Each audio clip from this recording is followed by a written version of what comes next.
Ang kapayapaan ng Panginoon naway sumaating lahat. Magandang araw o gabi po sa inyong lahat saan mang kayong dako ng sanlibutan. Salot ang bisyo. Vice incapacitates a man from all his work.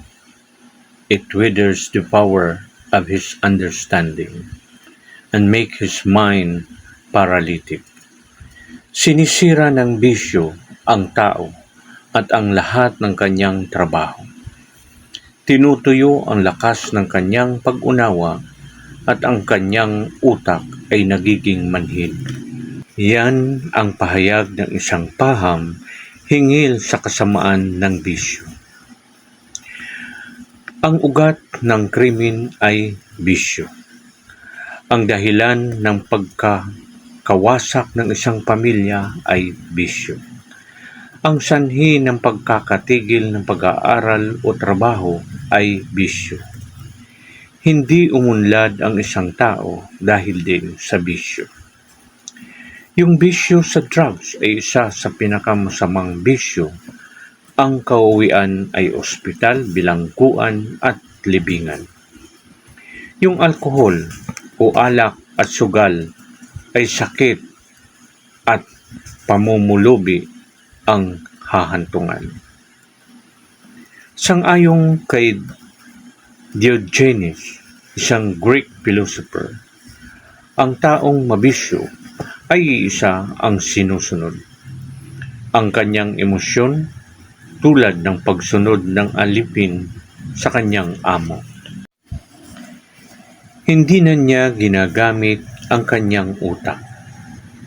Sa panahon ngayon ng taghirap, ay dapat gamitin ng bawat Pilipino ang kanyang isip. Ang una niyang iisipin ay paano niya isusumpa, ititigil at papalitan ng pakinabang na gawain ang kanyang bisyo sa sigarilyo, alak, sugal, drugs, babae at barkada.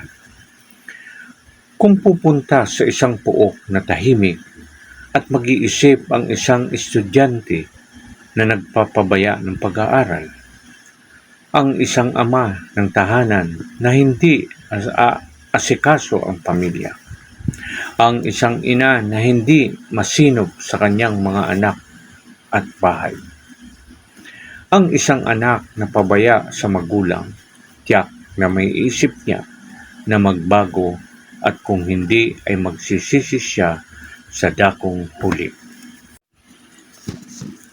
Ang bisyo ay tulad ng anay na unti-unting sinisira ang buhay, lalo na kung sagana na ang taong yun. May mga taong gustong magbagong buhay.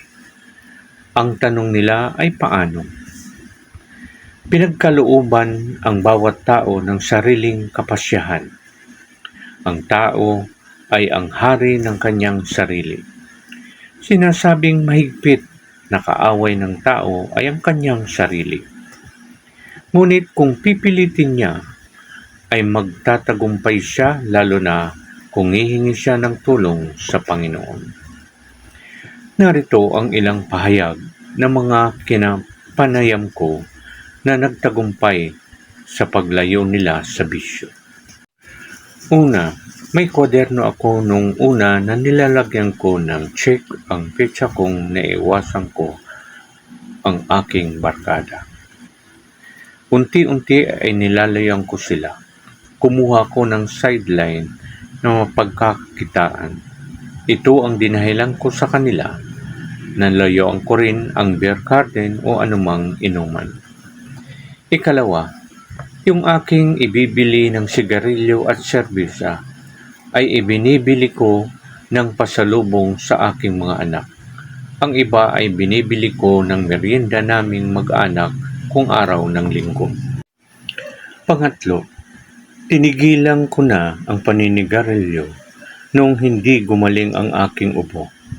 Inihalili ko nung una ay ang pag-inom ng maraming tubig, kindi at chewing gum.